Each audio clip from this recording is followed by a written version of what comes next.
Hello, everybody, and we're going to finish up momentum today. We're going to talk about momentum in two dimensions. Really quick notes. Nothing is really changing, except I'm telling you that we can split momentum into components because momentum is a vector. All right. Now, we've talked all year about vectors, they just have magnitude and direction. And because they have a direction, we can split it into components. All right.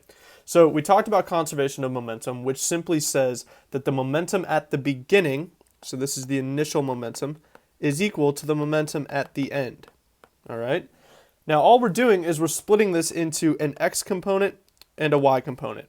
Because momentum has a direction, it can have those x and y components. Therefore, the initial momentum in the x world should be equal to the initial momentum, or the final momentum in the x world. The initial momentum in the y world should be equal to the final momentum in the y world, and so on and so on. All right? The same problem-solving strategies still apply from what we did before, except we're just going to need to split into components at the very beginning. All right? So let's just do an example together. We've got a 20-gram ball of clay traveling east at 3 meters per second. It collides with a 30-gram ball of clay traveling north at 2 meters per second. What are the speed and direction of the resulting 50-gram blob of clay? All right? First thing we want to do, we want to draw a picture of what's going on here, okay? Now, I think one of the easier things to do here is to set it up on an axis because you've got multiple directions happening. So if I do this, I'm going to have my north-south axes, my east-west. We got never eat soggy waffles, all right? Now over here, I've got my 20-gram ball of clay, and it is moving east, so it's moving in this direction. And down here, I've got my 30-gram ball of clay, all right, and it's moving north, so it's moving in this direction. And these two things are going to collide somewhere over here, all right? Now, after they collide, they're going to have some resulting direction after the fact, all right?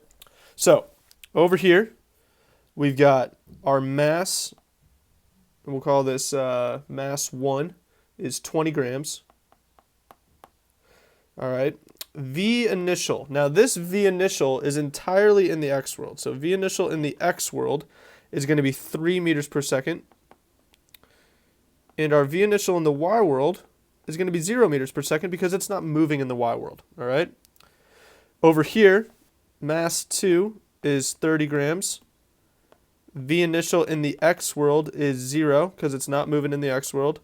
And V initial in the y world is a positive 2 meters per second, all right? Now, what we're looking for is we want to know what is V final, all right? So let's set up a conservation of momentum equation here. We know that P initial is equal to P final, okay?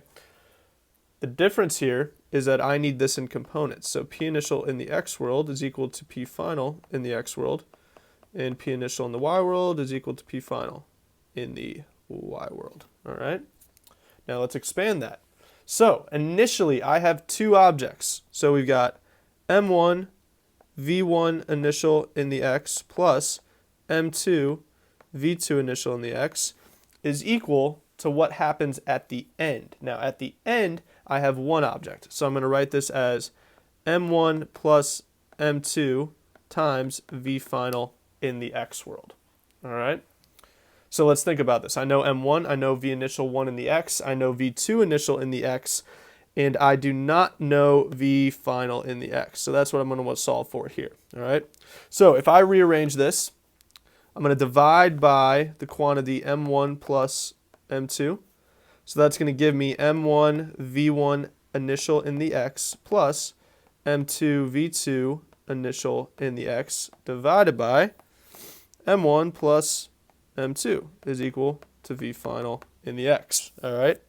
So we're going to get that V final in the x is, once I plug all this stuff in, we're going to get,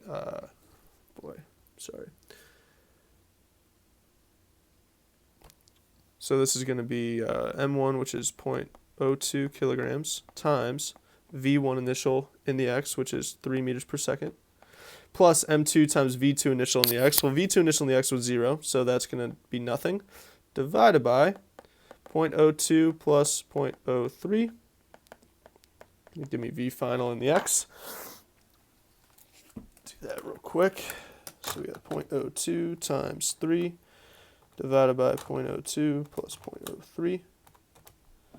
So that's going to give me 1.2 meters per second in the x world. All right.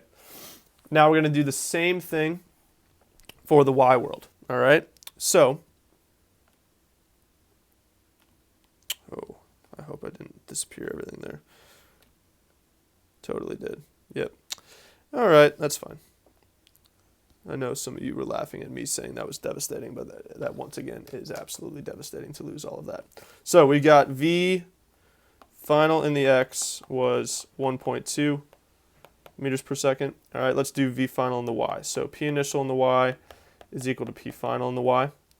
So in the y world, again, we got m1 v1 initial in the y plus m2 v2 initial in the y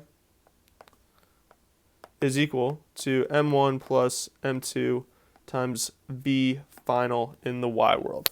All right.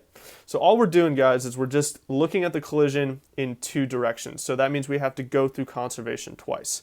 Again, this is going to look the same as before. So v1 initial in the y plus m2 v2 initial in the y divided by m1 plus m2 is equal to v final in the y. All right. So again, plug these numbers in. 0.02 times v1 initial in the y, that was 0, plus 0.03 times v2 initial in the y, that was 2 meters per second, divided by 0.02 plus 0.03 is equal to v final in the y. So we got 0.03 times 0.02, or sorry, 0.03 times 2 divided by 0.03 plus 0.02. Again, gives me 1.2 meters per second, v final in the y. Okay, now I'm not done. I need to know the speed and direction of the resulting 50-gram blob of clay. All right, so let's redraw this real quick. So we got this guy move in this direction, this guy move in this direction, they collide, and then have some resulting v final. All right, so here's what we know. We know that the v final x component is 1.2 meters per second, and we know that the v final y component is 1.2 meters per second. Okay, so now we do some trig. I can figure out this resultant right here by doing the Pythagorean theorem. So I'm going to know that a squared plus b squared is equal to c squared.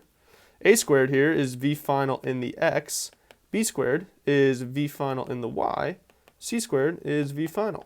All right, so this is going to be 1.2 squared plus 1.2 squared.